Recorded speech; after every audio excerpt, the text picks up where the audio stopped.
बोलिए श्री सद्गुरु महाराज जी की जय, सियावर रामचंद्र महाराज जी की जय, श्री कृष्ण बलदेव जी की जय, सच्चे दरबार की जय। उपस्थित प्रभु की समय समय पर महाराज जी के विचार, नारद जी की प्रेरणाएं हम सभी को प्राप्त होती हैं, चाहे वो भजन संकीर्तन हो या सत्संग विचार। इन प्रेरणाओं की हम सभी को जो जो इस भक्ति मार्ग पर चलना चाहते हैं, बढ़ना चाहते हैं, सबको आवश्यकता है। हमारा इतिहास, इतिहास की घटनाएं, भक्तों का जीवन चरित्र हमें ये समस्त प्रेरणाएं देता है कि हम भी उन्होंने जिन उपलब्धियों को प्राप्त किया उन्हें प्राप्त करते हैं। जैसे एक छोटा बच्चा जिस समय वो चलना सीखता है, कोशिश करता है, प्रयास करता है, तो ऐसा नहीं होता कि वो एकदम से सीधा खड़ा होकर अपने दोनों पांव पर चलने लगता है। देखा है कभी किसी बच्चे को ऐसे? नहीं। क्या होता है? सबसे पहले बच्चा कोशिश करता है तो कैसे चलता है? घुटनों के बल। उसके घुटने भी छिल जाते हैं, चोट भी लगती है, दर्द भी होता है, तकलीफ भी मिलती है, लेकिन बच्चा कोशिश नहीं छोड़ता। और उसे क्या चीज है जो सबसे ज्यादा आकर्षित करती है? जिस समय वो अपने आसपास लोगों को देखता है, अपने परिवारजन को देखता है कि वो जब सीधा खड़ा होकर चल सकते हैं तो मैं घुटनों के बल क्यों चलूं? और हम क्या करते हैं? उसे सीधा खड़ा करने के लिए बहुत से सहारे देते हैं, और जब हमें लगता है कि हाँ अब ये चल सकता है तो उसे दूर छोड़ देते हैं और थोड़ी दूरी पर उसे इशारे करते हैं, बुलाते हैं। तो कोशिश करता है मैं भी वैसा चलूं जैसा ये चल पा रही है। बिल्कुल ठीक इसी तरह एक भक्त जिस समय जो प्रेरणाएं हम यहाँ लेते हैं हर रविवार, ये हम सभी के लिए आवश्यक है। हम आश्रम आते हैं, चर्चा होती है, विचार विमर्श होते हैं, ध्यान साधना करते हैं, बाहर से भी और अंदर से भी जितनी भी विचार महाराज श्री की दया से हमें मिलती हैं, ये वो समस्त प्रेरणाएं हैं जो हमें वैसा बनने के लिए प्रेरित करती हैं जैसा भक्तों ने अपने जीवन को किया, बनाया। और ऐसे बहुत से उदाहरण हमारे समक्ष हैं, कमी नहीं है। हर बार कुछ नया सुनने को मिलता है, हर बार कोई नई प्रेरणा मिलती है। लेकिन सज्जनों, बस हमारा जो प्रयास है, हमारी जो कोशिश है, अगर वो निरंतर है तो हम सच में अध्यात्म की पराकाष्ठा को प्राप्त कर सकते हैं। हम सच में अध्यात्म की उन्नति को प्राप्त कर सकते हैं, और जिन कमियों के कारण हम कहीं रुक जाते हैं, कहीं ठहर जाते हैं, हम उन सब को दूर कर सकते हैं। आइए ऐसे ही प्रार्थना महाराज जी के चरणों में करते हुए कि महाराज जी, हम आपके दिए हुए इन विचारों को, इन प्रेरणाओं को सच में समझ पाए। हालांकि हमारी बुद्धि इतना साथ नहीं देती, तर्क वितर्क कुतर्क पता नहीं क्या क्या करती है, लेकिन आप सर्व सामर्थ्यवान हैं। आपकी दया से ही इन विचारों के सार को समझा जा सकता है। आइए छोटा सा प्रयास करते हैं, कोशिश करते हैं। यूं तो हमने इतिहास के अंदर बहुत सी कहानियों को सुना है, भक्तों के जीवन चरित्रों को सुना है। आज एक ऐसे ही भक्त के जीवन के विषय में सुनते हैं। हालांकि ये घटना बहुत छोटी है, बहुत बड़ी नहीं है, लेकिन इस छोटी सी घटना में, इस छोटे से जीवन चरित्र में हमारे लिए बहुत बड़ा सार छिपा हुआ है। सुनते हैं और समझने की कोशिश करते हैं और जीवन में धारण कर पाए, ऐसे महाराज श्री के चरणों में प्रार्थना करते हैं। आपने नाम सुना होगा भक्त धन्ना, सुना है? अक्सर सत्संग में हम सुनते हैं। उसके विषय में कहा जाता है कि उसके पास बाहरी ज्ञान बहुत नहीं था, बहुत ही साधारण सा व्यक्ति, लेकिन अपने साधारण से जीवन में प्रभु की प्राप्ति कर। कैसे? घटना आती है, वर्णन आता है, धन्ना अपने घर से अपने खेतों में जिस समय जाता था तो रास्ते में भगवान का मंदिर था और धन्ना अक्सर देखा करता था कि वहां जो पंडित जी रहते हैं वो भगवान की मूर्ति के सामने कुछ करते हैं, कुछ पूजा करते हैं, बैठते हैं, कुछ कहते हैं, लेकिन उसके मन के अंदर ये जिज्ञासा होती थी कि आखिर करते क्या है, मैं जानना चाहता हूं। लेकिन क्योंकि इतना साधारण था, उसकी कभी हिम्मत ही नहीं हुई कि पंडित जी से जाकर पूछे। एक दिन क्या हुआ, एक दिन बड़ी हिम्मत करके वो मंदिर में गया। उस समय पंडित जी पूजा कर रहे थे और पंडित जी से पूछता है कि आप जो ये करते हैं, ये कार्य ये क्या है? पंडित जी कहते हैं, मैं भगवान की पूजा करता हूं। अच्छा, भगवान की पूजा क्यों करते हैं? पंडित जी कहते हैं, क्योंकि भगवान की पूजा करने से भगवान प्रसन्न हो जाते हैं। वो सबके दिल की जानते हैं, उन्हें घट घट वासी कहा जाता है और भगवान से जो मांगो भगवान वो दे देते हैं। अब जैसे ही धन्य ने ये सब कुछ सुना तो थोड़ी और हिम्मत आई। उसने सोचा, जब पंडित जी प्रश्नों का उत्तर दे ही रहे हैं तो क्यों ना मैं कुछ और प्रश्न भी पूछ लूं। अब धन्य ने कहा, अच्छा पंडित जी ये बताइए, क्या भगवान की पूजा सिर्फ ब्राह्मण ही कर सकते हैं? पंडित जी कहते हैं, नहीं, भगवान की पूजा तो कोई भी कर सकता है, भगवान तो सबके हैं। अब जैसे ही सुना तो उसका अगला प्रश्न, वो कहते, क्या मैं भी भगवान की पूजा कर सकता हूँ? पंडित जी ने बहुत सहज मुस्कुराते हुए कहा, हाँ हाँ तुम भी कर सकते हो।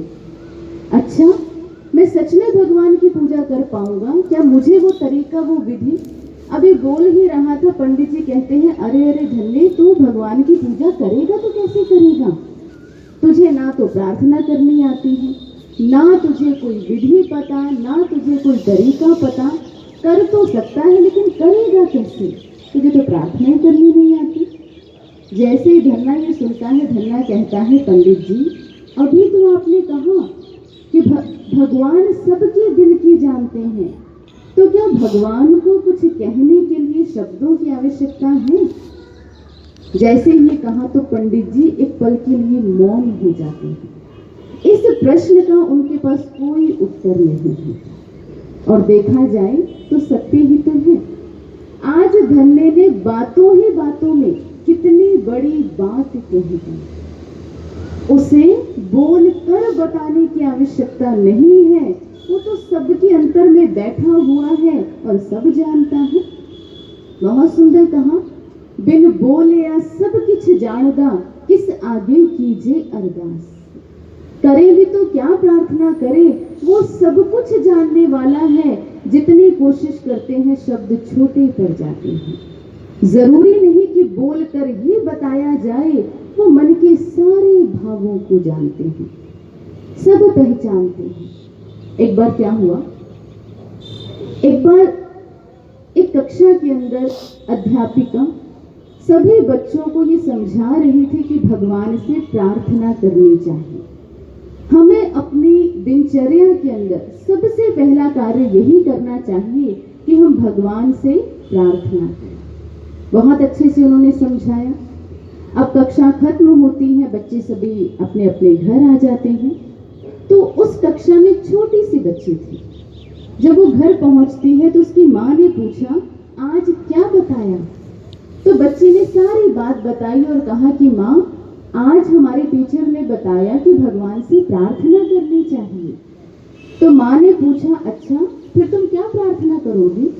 तो कहते, मुझे तो प्रार्थना करने नहीं आती, आप सिखा दो।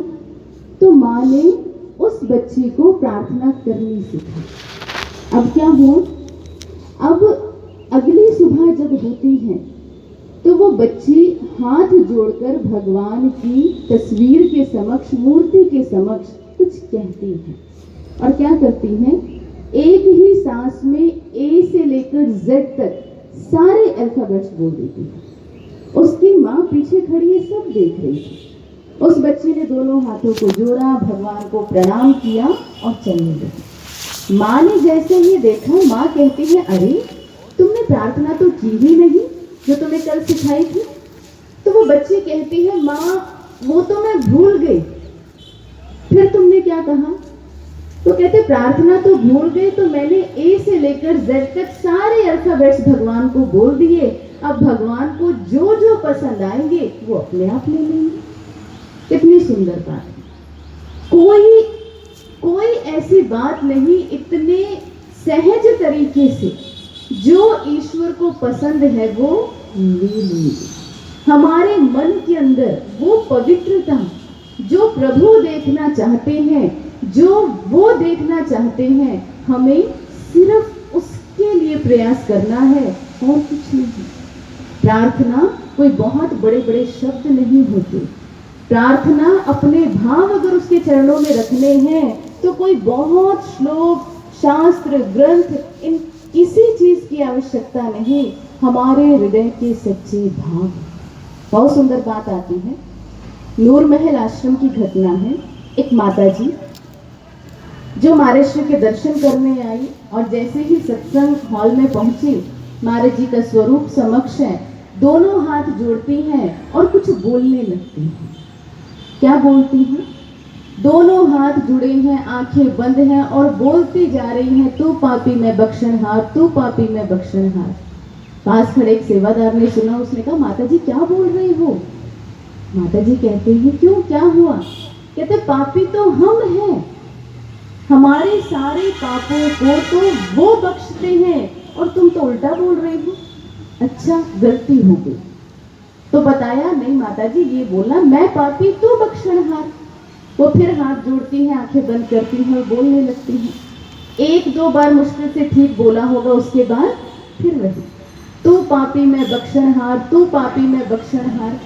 समझाया, लेकिन माता जी अपनी धुन में बोलती है। जब बात महाराज श्री तक पहुंची कि महाराज जी, माता जी को समझाया लेकिन वो शब्द उल्टे ही बोल रही थी। महाराज जी मुस्कुराए। महाराज जी कहते, तो क्या हुआ? शब्द उल्टे थे लेकिन भाव तो सीधे थे। और ये महाराज श्री के वचन है कि इस दरबार में, हालांकि संसार के अंदर बहुत सी चीजों को देखा जाता है, पद, मान, प्रतिष्ठा, लेकिन महाराज श्री ने कहा इस दरबार में अगर कीमत है तो केवल भाव है।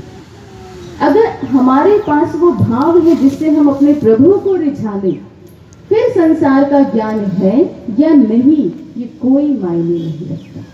लेकिन अगर संसार का अतः ज्ञान एकत्रित कर लिया लेकिन वो भावों में कमी आ गई जिससे प्रभु रिझ जाते हैं तो वो सब व्यर्थ हो जाता है।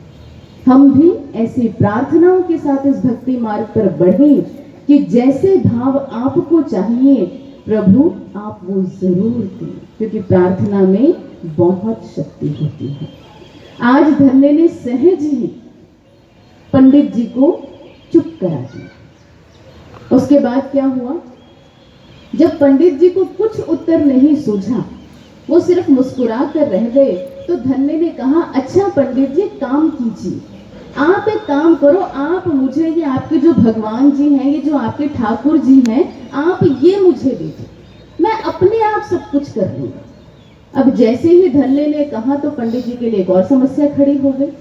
अभी तक तो सिर्फ प्रश्न थे, अब तो ये भगवान को ही मांग रहा है, क्या करूं?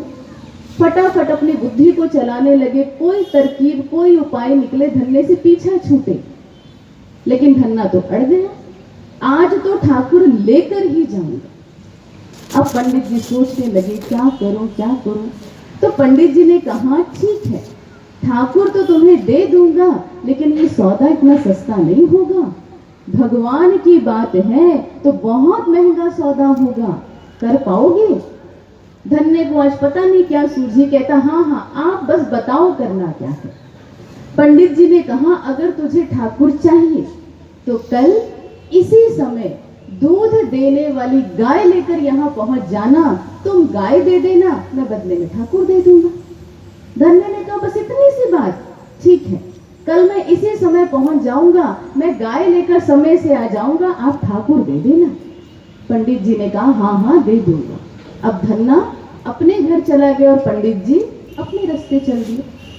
लेकिन कह तो दिया पंडित जी ने, पर ठाकुर दे कहां से, कैसे दे, कैसे धन्य को समझाए। अब इसी उधेड़ बुन में पंडित जी को रात को नींद नहीं आ रही, क्योंकि धन्ना अगर कल आ गया गाय लेकर तो ठाकुर जी को देने पड़ेंगे। और दूसरी तरफ धन्य को भी नींद नहीं आ रही, क्यों? क्योंकि जिस भगवान के बारे में इतना सुना था वो भगवान कल मिल जाएंगे। उसको बेसब्री से इंतजार है कि कब सुबह हो, मैं मंदिर में पहुंचूं और ठाकुर जी को लूं। अब पंडित जी बेचारे दूसरे कश्मकश में, बड़ी चिंतन मंथन चल रहा है, क्या होगा क्या करूं। तो करते करते उनकी नजर गई अपने रसोई घर में। वहां पर एक पत्थर पड़ा था जिससे वो मसाला इत्यादि कूटते थे। अब जैसे वो पत्थर देखा तो पंडित जी ने सोचा हाँ ये धन्य को दे दूंगा और मेरी समस्या सुलझ जाए। अब अगले दिन पंडित जी वो पत्थर लेकर मंदिर की ओर चल पड़े। जैसे ही मंदिर में पहुंचे तो देखकर हैरान धन्ना तो उनसे पहले वहां अपनी गाय लेकर बैठा हुआ है। पंडित जी ने जैसे तैसे मंदिर में पहुंचे, भगवान की पूजा की। जैसे ही पूजा करके निवृत्त हुए, धन्ना समक्ष आकर खड़ा हो गया और कहता है पंडित जी ये लीजिए मैं गाय लेकर आ गया, अब मुझे ठाकुर दे दो। तो पंडित जी कहते हैं हाँ हाँ धन्य, अगर तू गाय लाया है तो मैं भी तो ठाकुर लेके आया हूँ। और क्या किया उन्होंने, वो जो पत्थर लेकर आए थे वो धन्य को पकड़ा। अब धन्ना जैसे ही उस पत्थर को लेता है कोई प्रश्न नहीं, पत्थर को लिया और इतना खुश है क्योंकि आज कौन मिल गए, कौन मिल गए, ठाकुर जी। बहुत खुश, बहुत प्रसन्न, उनको देखता ही जा रहा है, अरे आज मुझे भगवान मिल गए, मुझे ठाकुर मिल गए। लेकर चलने लगा लेकिन रुक गए। अरे अरे पंडित जी ये तो बताइए पूजा वो जो पाठ करना है वो करना कैसे है, क्योंकि मुझे तो कुछ आता नहीं, मैं ठहरा अनपढ़ गवार, मुझे क्या पता भगवान की पूजा कैसे होती है। अब पंडित जी ने अपनी विद्वता झाड़ते हुए समझाया, क्योंकि पंडित जी बहुत विद्वान थे। उन्होंने कहा ऐसा करना, ठाकुर जी को सबसे पहले स्नान कराना, उसके बाद पुष्प इत्यादि फूल वगैरह उन्हें चढ़ाना, उसके बाद ठाकुर जी को भोग लगाना, और जब भोग ग्रहण कर ले, भोग लगा दो उनको, उसके बाद खुद खाना खाना। इतने में हो जाएगा? पंडित जी ने कहा हो जाएगा। अब धन्ना ठाकुर जी को लेकर अपने घर चल पड़ा। जाकर एक स्थान पर उस पत्थर को रख दिया। जैसा जैसा पंडित जी ने कहा था वैसा वैसा करने लगा। पहले उन्हें स्नान कराया, उसके बाद फूल लेकर आया, फूल उनको चढ़ा दिए, अर्पित कर दिए। अब क्या किया, मक्के की रोटी ठाकुर जी के सामने रख दी और बैठकर इंतजार कर रहा है कि ठाकुर जी आएंगे और भोजन ग्रहण करेंगे। आए ठाकुर जी? आए? नहीं आए। धन्ना एक टक उस पत्थर को देख रहा है, पता नहीं कब आ जाए। देखता ही जा रहा है और कह रहा है कि आइए भगवान, भोग ग्रहण कीजिए, मेरी मक्की की रोटी खाइए। लेकिन भगवान तो आ ही नहीं रहे। बहुत देर हो गई। अपने ही धुन में जो जो उसके मन में आ रहा था वो सब बोलता जा रहा है। आप इतना तो बता दीजिए, क्या आपको ये भोजन पसंद नहीं, कुछ और लेकर आऊं? कोई उत्तर नहीं। और कितना समय लगाएंगे प्रभु, कब आएंगे? पंडित जी का भोग तो रोज ग्रहण करते हो, रोज भोग लगाते हो, मेरा क्यों नहीं? कोई उत्तर नहीं। करते करते शाम हो गई, लेकिन ठाकुर जी नहीं आए। धन्ना बेचारा बैठा है, सारे काम छोड़कर बस उस पत्थर के सामने एक टकी लगाकर देख रहा है, पता नहीं कब आ जाए, भूख तो लगाना ही है। अपने खाने की कोई सुध नहीं। 1 दिन बीता, 2 दिन बीते, 3 दिन बीते, लेकिन ठाकुर जी नहीं। करते करते 5-6 दिन बीत जाते हैं, लेकिन भगवान का कोई अता पता नहीं। अब क्या हुआ? अब तो धन्ना वो कहता है, प्रभु इतना समय लगा दिया आने में, आखिर मेरे भोग में और पंडित जी के भोग में क्या अंतर है? उसके यहाँ रोज जाते हो और मैं कब से बुला रहा हूं, आ ही नहीं रहे। तो धन्ना कहता है, ठीक है, अगर आप जिद्दी तो मैं भी जिद्दी। अगर आपने ये ठानी है कि आप नहीं आओगे, तो फिर मैं भी इसी बात पर टिका हूं, जब तक आप नहीं आओगे तब तक मैं भी भोजन नहीं करूंगा। आप जिद्दी तो फिर मैं भी जिद्दी। अब देखा जाए तो धन्य ने जो भाव अपने प्रभु के समक्ष रखे, एक बड़ी सुंदर सी बात हमें समझा दी। क्या बात समझाई? उसने कहा, प्रभु अगर आपने ठान ली तो मैंने भी ठान ली। भक्त कैसा होता है? बिल्कुल ऐसा होता है। वो इस बात को समझता है कि मेरे सद्गुरु, उसका मिशन, जो अध्यात्म का मार्ग उन्होंने दिखाया है, उस मार्ग पर मुझे इसी दृढ़ता से बढ़ना है। कहीं कोई विकारों की, संस्कारों की आंधी मुझे हिला ना दे। वो इतनी दृढ़ता को अपने जीवन में धारण करना चाहता है। जैसे उदाहरण आता है, वर्णन आता है थर्मोडायनेमिक्स में टिपिंग पॉइंट का। ये क्या होता है? जिस समय एक पदार्थ अपने एक रूप को दूसरे रूप में परिवर्तित करता है, उस अवस्था को, उस पॉइंट को टिपिंग पॉइंट कहते हैं। जैसे पानी और बर्फ, देखा जाए तो एक ही है। पानी ही तो जमकर बर्फ बनता है और बर्फ ही तो पिघलकर पानी बन जाती है, लेकिन दोनों के गुणों में अंतर है। इस बात को ध्यान से समझना। बर्फ कठोर होती है, सख्त होती है, अगर उसे तोड़ना है तो मेहनत लगती है, लेकिन पानी बड़ी आसानी से बह जाता है, निकल जाता है। भक्त अपने आप को उस दृढ़ता तक लेकर जाता है जहां पर उसे कोई हिला न सके। अगर परिस्थितियों के अनुसार हम इस भक्ति मार्ग में डोल गए, हम कहीं भटक गए, तो जो आज तक की उपलब्धियां थी, हम वो सब व्यर्थ कर देंगे। बहुत बार ऐसा होता है कि जब हम चल रहे हैं, कोई ना कोई संशय, कोई ना कोई ऐसी बात मन के अंदर घर कर जाती है, जहां हमारी बुद्धि ये तर्क तक दे देती है कि इतना समय लगाया, मिला क्या, अब नहीं होगा, अब नहीं कर पाएंगे, छोड़ देते हैं। क्या हुआ? हमने आज तक का जितना सफर तय किया था, जितनी मेहनत की थी, जितने प्रयास थे हमारे, और हमारे साथ साथ गुरु महाराज जी के, हम एक पल में उन सबको दांव पर लगा देते हैं।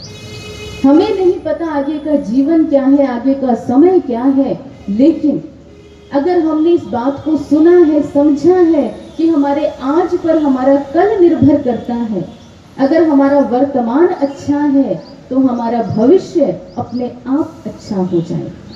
इसीलिए दृढ़ता को तो प्राप्त करना ही करना है, लेकिन साथ अपने मन के शुद्ध भावों से, प्रार्थनाओं से जुड़कर रहना। हमने वर्णन सुना है, त्रेता युग के भीतर जिस समय रावण की भरी सभा में अंगद ने अपने पैर को जमा दिया और ये घोषणा कर दी कि अगर तुम्हारी सभा से कोई भी मेरे पांव को हिला पाया तो प्रभु श्री राम मां सीता को हार जाएंगे। सोचकर देखें, अगर हम सच में शब्दों की गहराई को समझ पाए तो कोई साधारण सा वाक्य नहीं है, ये बहुत बड़ी बात है, बहुत बड़ी। और अंगद ने इतने सहज तरीके से रावण की सभा में इस बात को कह दिया और घटना हम सभी जानते हैं, कोई उनका पांव नहीं हिला पाया। जिस समय वो वापिस आते हैं तो किसी ने जिज्ञासावश, क्योंकि प्रश्न तो ये बहुतों के मन में था, उनसे पूछा कि अंगद, तुमने इतनी बड़ी बात कह दी कि प्रभु श्री राम माँ जानकी माँ सीता को हार जाएंगे, क्या तुम्हें खुद पर इतना विश्वास था?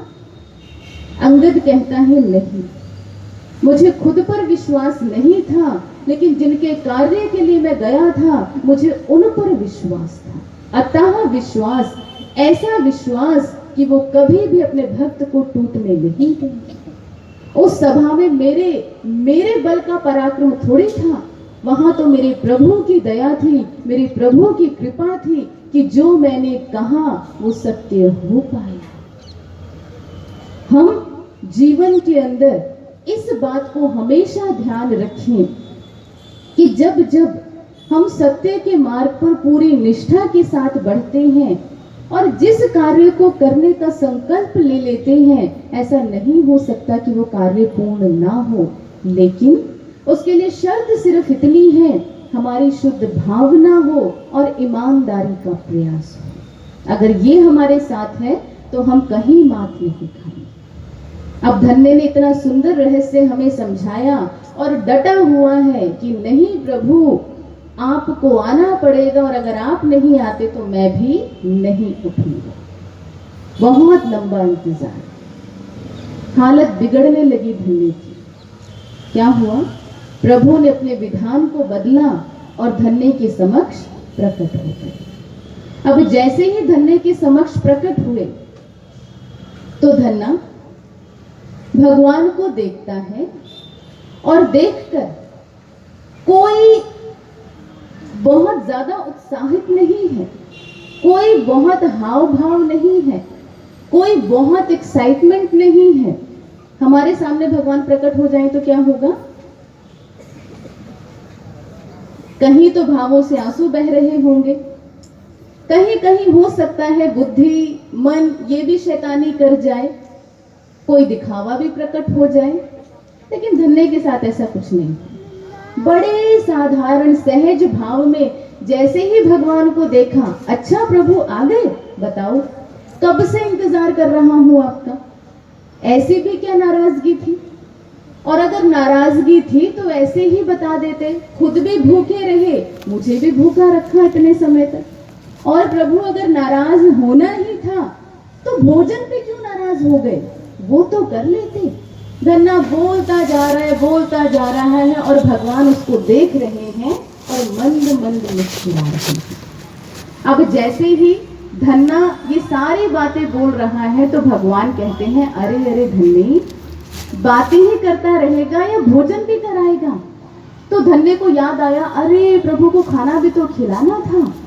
जाता है, भोजन लाता है और प्रभु को भोग लगाता है। अब देखा जाए तो हमारे लिए बड़े पते की बात यहाँ पर है। धन्ना भगवान के प्रकट होने से पहले और भगवान के आने के बाद दोनों परिस्थितियों में सहज है। जो उसके मन के अंदर चल रहा है वो सारी बात भगवान से वैसी की वैसी कर रहा है। कोई बहुत बड़बोले बातें नहीं, कोई भाव नहीं, कोई बनावटी तरीका कुछ नहीं। जो जो मन में आया सहज भगवान को कह दिया। एक भक्त कैसा होता है? बिल्कुल ऐसा होता है। वो कोई छल नहीं, कोई कपट नहीं, कोई दिखावा नहीं। क्या कहा है प्रभु ने? निर्मल मन जन, आता होगा आप सभी को, निर्मल मन जन सोई मोहे पावा, मोहे कपट छल छिद्र न भावा। मुझे कपट, ईर्ष्या, द्वेष, बनावटी ये कुछ नहीं पसंद, जैसे हो वैसे मेरे समक्ष हो। और ऐसे कौन होते हैं? हम जिस समय इस भक्ति मार्ग पर चलते हैं तो ऐसा नहीं होता सज्जनों कि हम हमेशा शुद्ध भावनाओं के साथ ही अपने कार्य को करते हैं, नहीं होता। क्योंकि हमारे संस्कार, हमारे विकार कहीं ना कहीं बाधा पैदा करते हैं और हम उन विकारों में उलझकर सही और गलत का निर्णय लेना भूल जाते हैं, पहचान भूल जाते हैं। हम सेवा करते हैं, हम साधना करते हैं, हम सत्संग में आते हैं, सुनते हैं। जब भी ये हमें आकलन करना है, कहीं चाहे बहुत ज्यादा नहीं लेकिन कहीं बहुत सूक्ष्म रूप में हमारे सबके साथ ही होता है। जब भी हम कोई अच्छा कार्य कर दे, मान लो हम किसी को सत्संग सुना रहे हैं या हम सेवा कर रहे हैं, कर तो हम महाराज जी की रहे हैं, लेकिन हमारी आंखें आसपास देखती हैं कौन देख रहा है और कौन नहीं देख रहा। अगर हम सत्संग सुनाते सुनाते सामने वाला हमारी बातों से, हमारे विचारों से, हमारी सेवा से प्रसन्न हो जाता है तो बहुत खुश हम होते हैं और हमें ऐसा लगता है कि हाँ इन्हें भी देखना चाहिए, इन्हें भी देखना चाहिए, पता तो चले हम कितना अच्छा सत्संग सुनाते हैं। होता है कि नहीं होता? ऐसा होता है।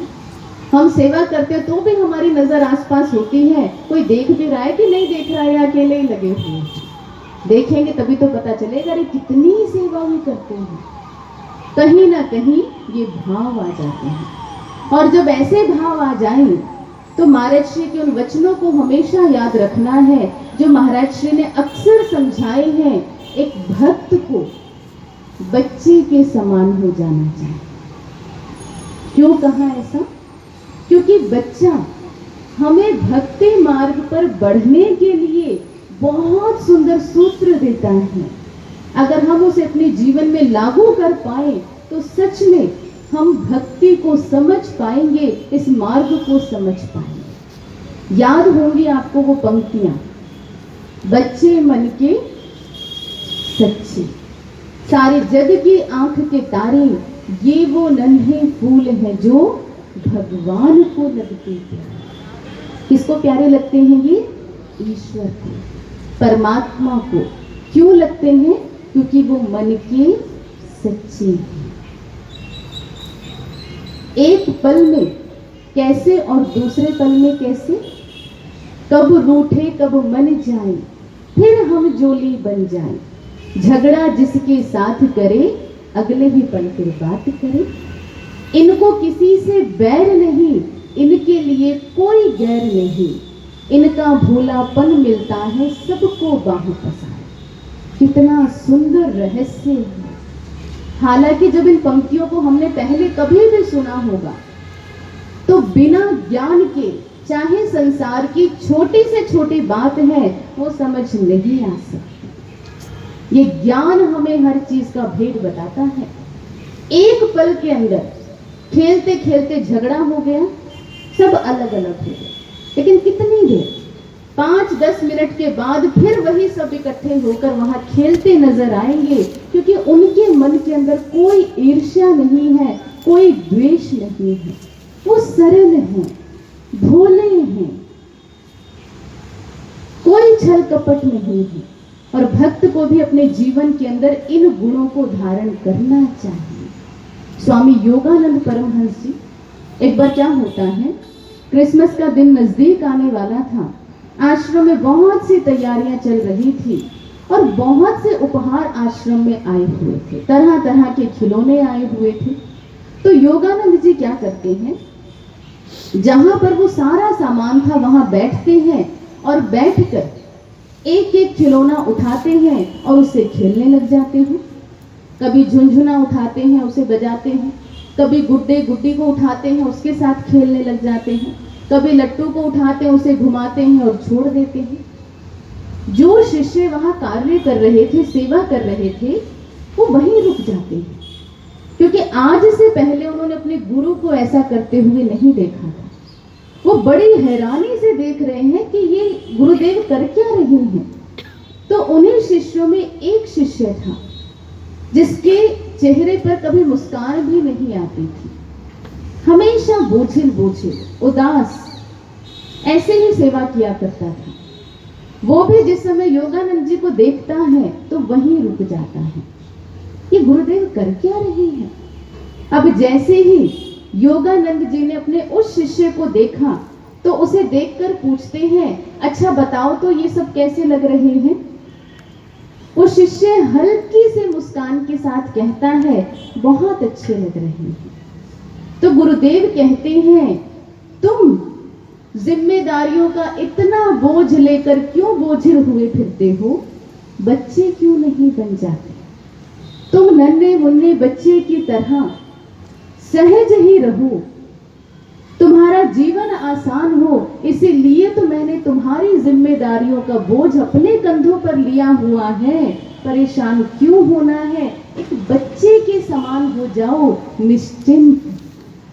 जैसे ही ये सुना, उस शिष्य को समझ आ गई कि मैं अपने जीवन के अंदर कितनी बड़ी गलती कर रहा हूं। जब मेरे सिर पर मेरे सदगुरु का हाथ है तो मैं चिंता क्यों किस बात की करूं? जो कार्य मुझे करना है वो मैं अपनी ईमानदारी से करूं, बाकी सब गुरुदेव के हाथ में।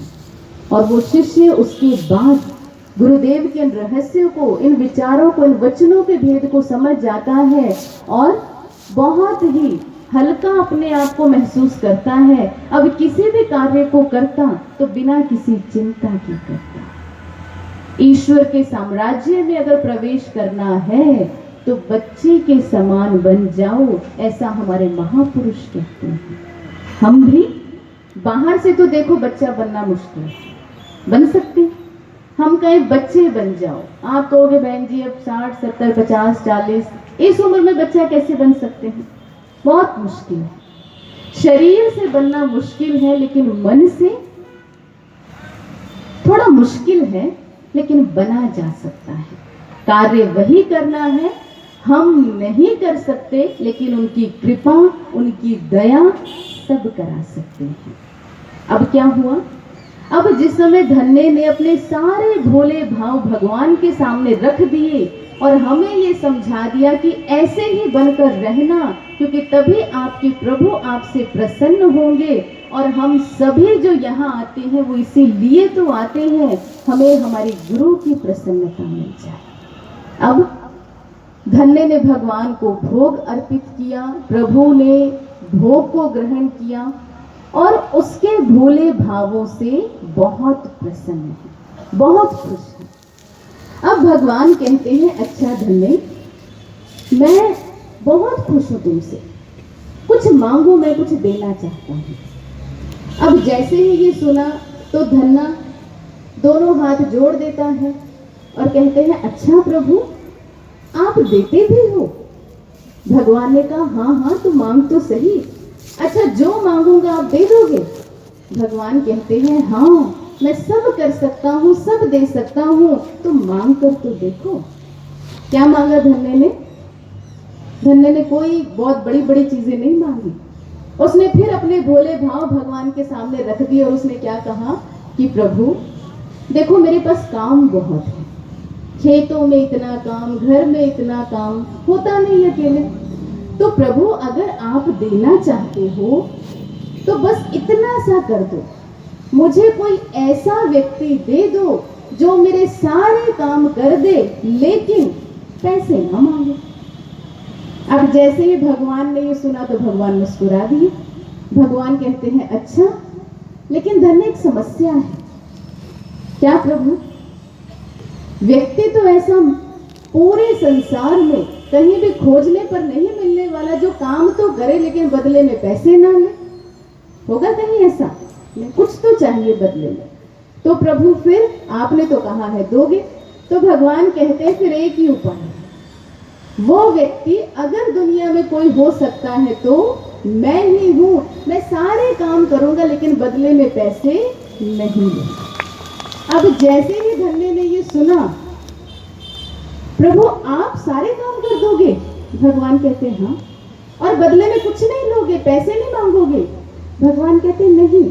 अब देखो जरा धन्ना इतना भोला, अच्छा प्रभु जब आपने ये करने की सोच ही ली तो देरी क्यों कर रहे हैं? चलो सारे काम बताता हूं क्या क्या करना है।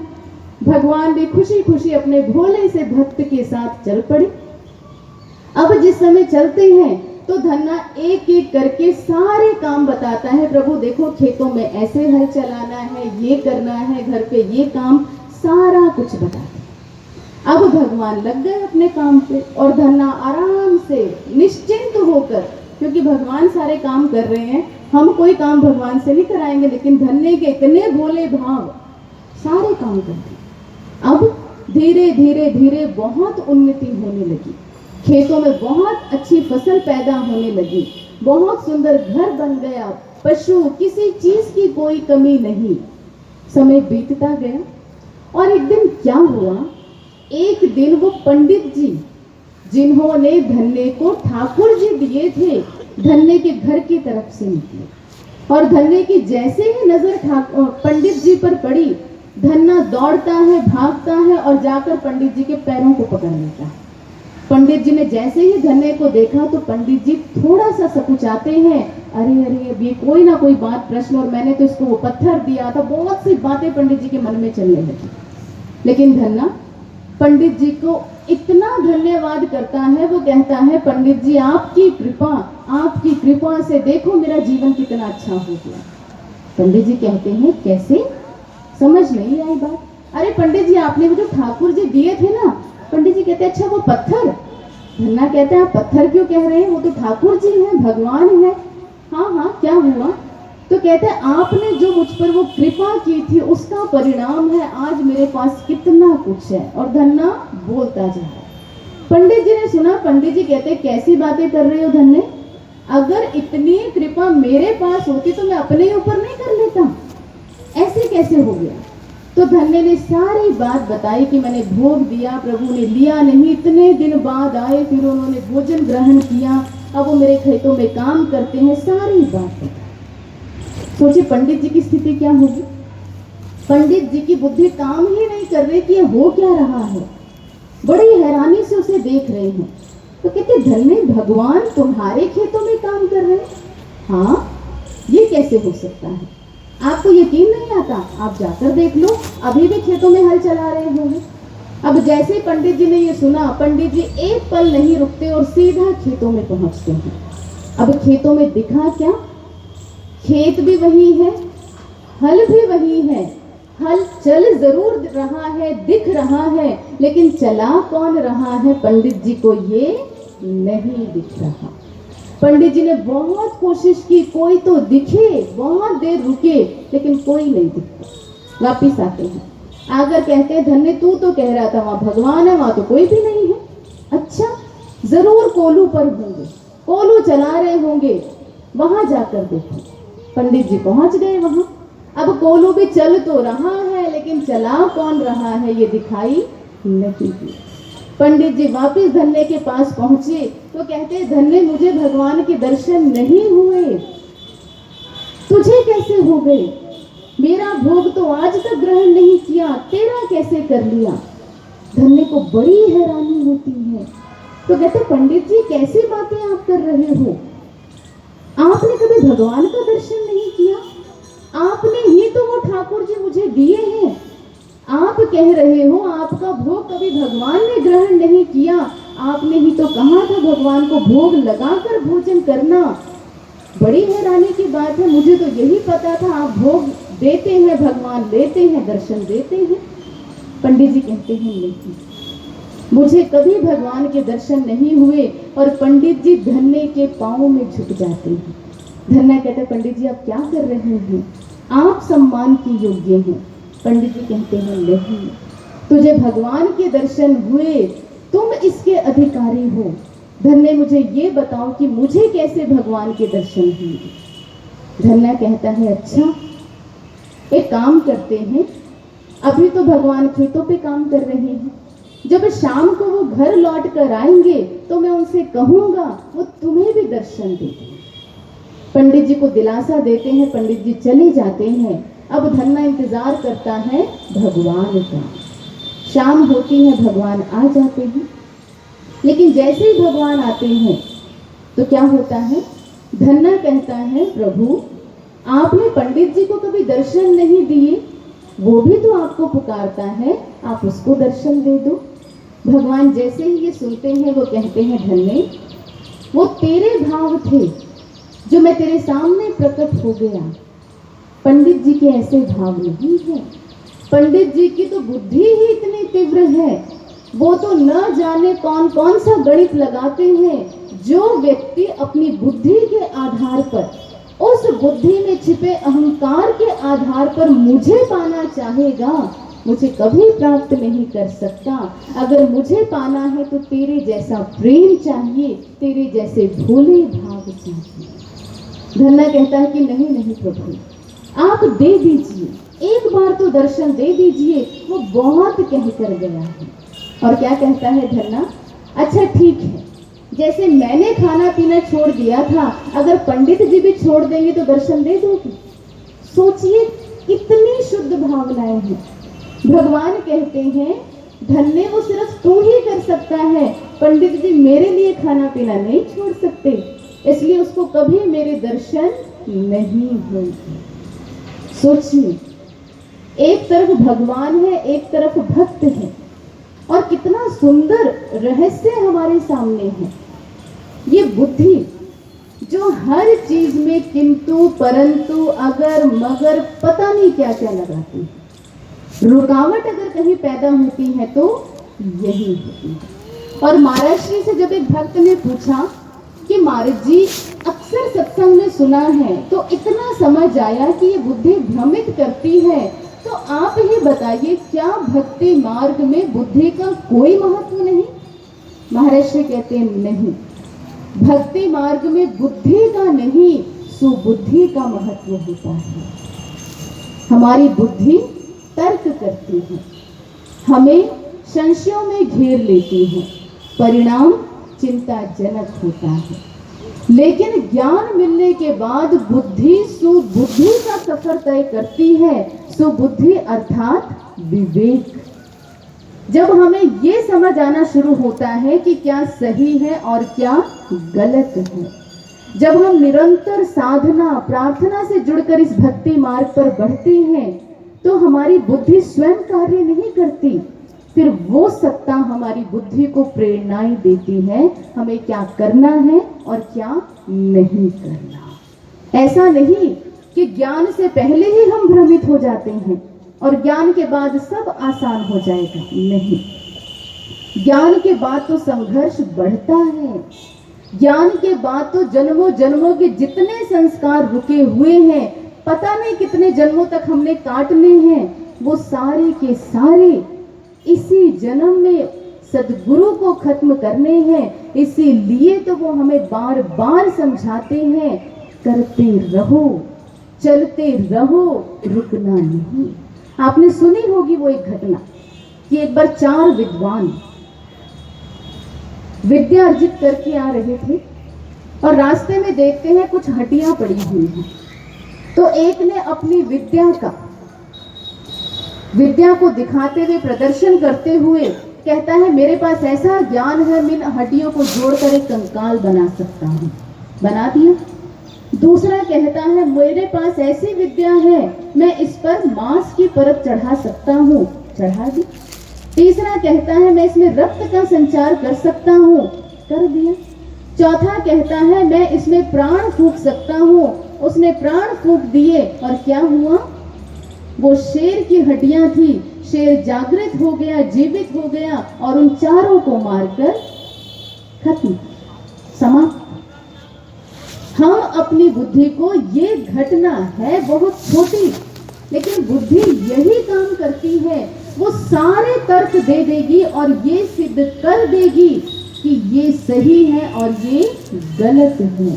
अगर हमने अपने विचारों का निवारण नहीं लिया, सेवा करते हुए, कभी कोई मीटिंग होती है, कहीं सेवाएं होती हैं, हम सोच कर आते हैं क्योंकि हमारे मन में धारणा होती है। हम अपने आज तक की सेवाओं को, आज तक की उपलब्धियों को देखकर एक दिमाग में ये बात होती है, अच्छा ये वाली सेवा तो मुझे ही मिलेगी क्योंकि मैं इसको अच्छे से कर सकती हूँ, मुझसे अच्छा तो ये कोई कर ही नहीं पाएगा। लेकिन जब मीटिंग हुई, सेवाएं मिली, तो हमें वो सेवा नहीं मिली जो हमें चाहिए थी, हमें दूसरी सेवा मिली। चाहे हमने बाहर से स्वीकार कर लिया, लेकिन अंदर बड़ी उथल पुथल मच जाती है।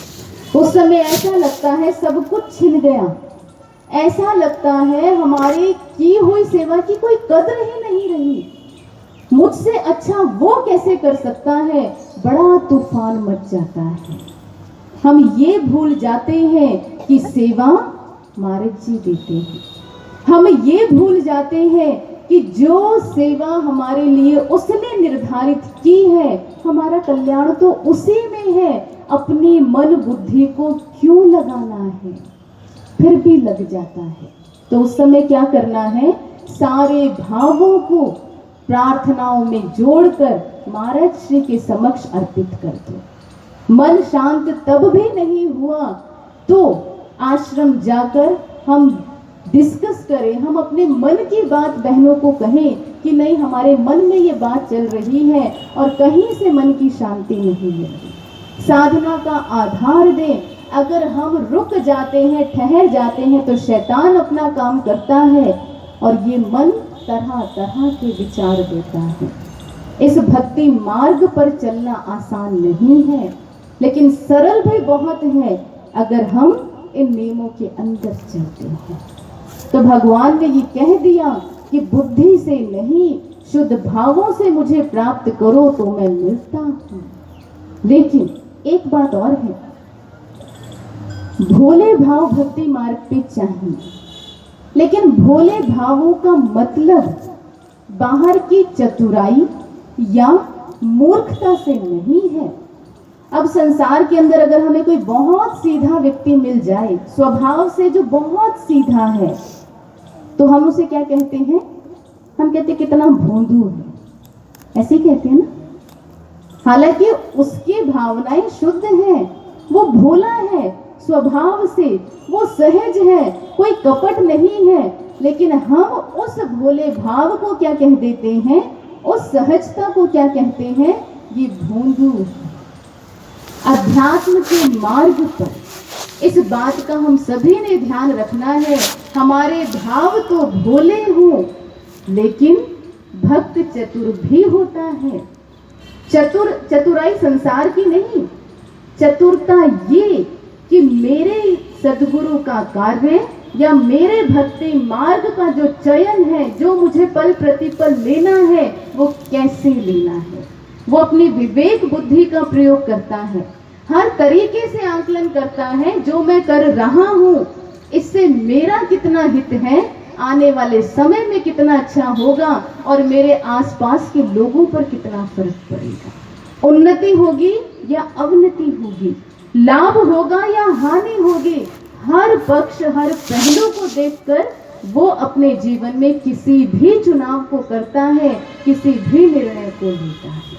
एक बार क्या हुआ, एक बार स्वामी रामकृष्ण परमहंस जी अक्सर बहुत ही व्यवहारिक उदाहरणों से वो अपने शिष्यों को अध्यात्म के गूढ़ रहस्य समझाते थे। एक दिन क्या होता है, उनके दो गृहस्थी शिष्य बाजार से कुछ सामान लेकर आश्रम में प्रवेश कर रहे थे। रामकृष्ण परमहंस जी की जैसे ही नजर उन पर पड़ी, उन्होंने रोका, टोकते हुए बोले पहले शिष्य को, जिसके हाथ में कड़ाही थी।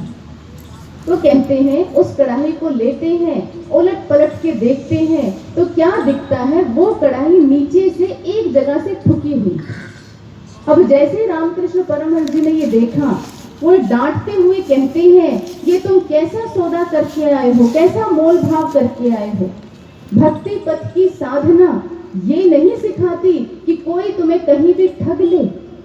भोले भाव रखो, लेकिन इसका मतलब ये नहीं कि तुम मूर्ख बन जाओ। दूसरा शिष्य जिसके हाथ में एक डिब्बी थी, उसमें पान के कुछ पत्ते थे।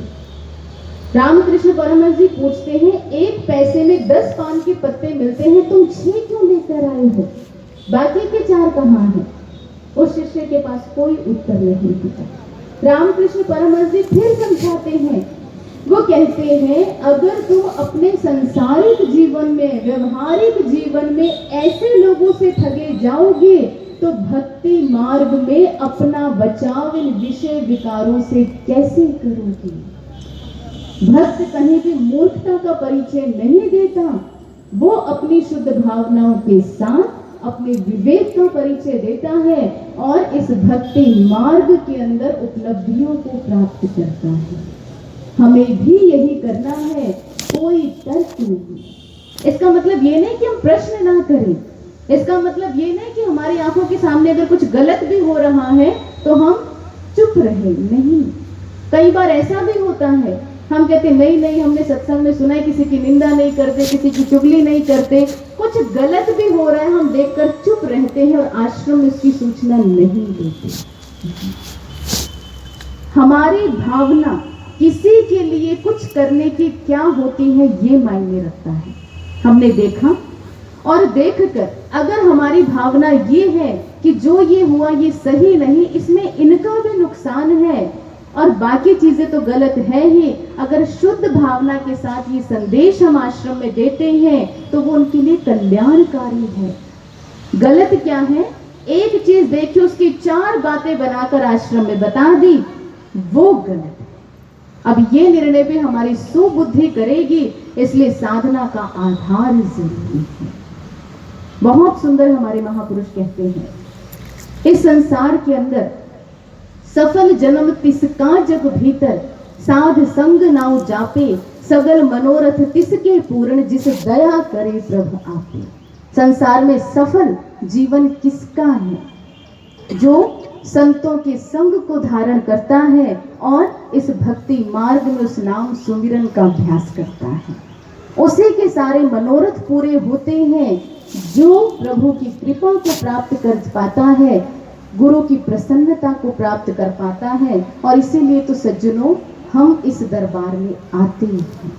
देखें, भक्त धन्ना, एक वाक्य उसने पकड़ा, पंडित जी ने कहा है भोग प्रभु ग्रहण करेंगे, इतना सा वाक्य, और इस वाक्य को पकड़कर उसने अपनी दृढ़ता दिखाई, अपने भोले भाव दिखाए, जैसा था वैसा भगवान के सामने रखा, भगवान मिले। हमें तो उसे तो बाद में मिले, उसके अंदर ये सारे गुण थे, इन गुणों के कारण उसको भगवान मिल गए, लेकिन हमारे अंदर तो ऐसा कोई भी गुण नहीं नजर आता। कहीं ना कहीं जैसे जैसे उम्र बढ़ती गई वैसे वैसे संसार के विकार हावी होते चले गए। हमें तो मिल ही भगवान गया, सदगुरु मिल गया, उससे ऊपर इस दुनिया में संसार में कोई नहीं। सोचिए, पंडित जी का एक साधारण सा वाक्य धन्य को भगवान तक ले गया। महाराज श्री के कितने वचन हमने सुने हैं, कोई कमी नहीं है। समक्ष बैठने का मौका मिला, वहां सुने, दिव्य धाम आश्रम में मंच से सुने, आश्रम आते हैं, सत्संग आते हैं, कितने वचन, जो वचन हमारे लिए हैं, एक भक्त के लिए, भक्ति मार्ग के लिए, अगर उनका एक भी वचन हम जीवन में धारण कर लें तो सोचिए हम कहां अपने कल्याण को लेकर जाएंगे, हम सोच भी नहीं सकते। इसलिए ऐसी प्रार्थना रखिए। अब क्या हुआ, जब धन्य ने ऐसे भाव रखे कि प्रभु दे दो दर्शन, बार बार कहता रहा, तो भगवान धन्य के कहने पर एक बार पंडित जी को दर्शन दे देते हैं। जिसने खुद तो कल्याण किया, लेकिन भावना उसको भी, ऐसी भावना हमें भी हमारी चाहिए, सिर्फ अपना कल्याण नहीं, सबके कल्याण की। उसके बाद कहते हैं, समय बीतता गया और भगवान ने देखा अब धन्य के अंदर वो सारे गुण प्रकट हो गए। उसने मेरी भक्ति से उस पुंज को इकट्ठा कर लिया, अब इसे ब्रह्म ज्ञान मिलना चाहिए। वो गुरु का संदेश देते हैं और धन्ना रामानंद जी की शरण को प्राप्त करता है और प्रभु के वास्तविक रूप का दर्शन करता है और अपना बाकी का जीवन प्रभु की ध्यान साधना भक्ति में लगाता है। घटना कोई बहुत बड़ी नहीं, छोटी सी, लेकिन सार बहुत विशाल है। हम भी प्रयास करें, नहीं है ना तो शबरी जैसे भाव है, ना मीरा जैसी भक्ति है, ना ध्रुव प्रहलाद जैसा सामर्थ्य है, कुछ भी नहीं है, लेकिन ब्रह्म ज्ञान है, गुरु की कृपा है, गुरु अंग संग है, सहाय है, साथ है, कभी अकेला नहीं छोड़ते। तो हमेशा महर्षि से यही प्रार्थना कि प्रभु हमारे अवगुण, हमारे विकार न देखते हुए आपने हमें स्वीकार किया है, हम बढ़ पाए, बन पाए वैसा जैसा आप चाहते हैं और जैसी प्रेरणाएं आप हमें देते हैं। आइए इन्हीं भावों के साथ, ऐसी ही मंगल कामना के साथ विचारों को विराम देते हैं। बोलिए सद्गुरु श्री आशुतोष महाराज जी की, श्री कृष्ण बलदेव जी की जय, सच्चे दरबार की जय।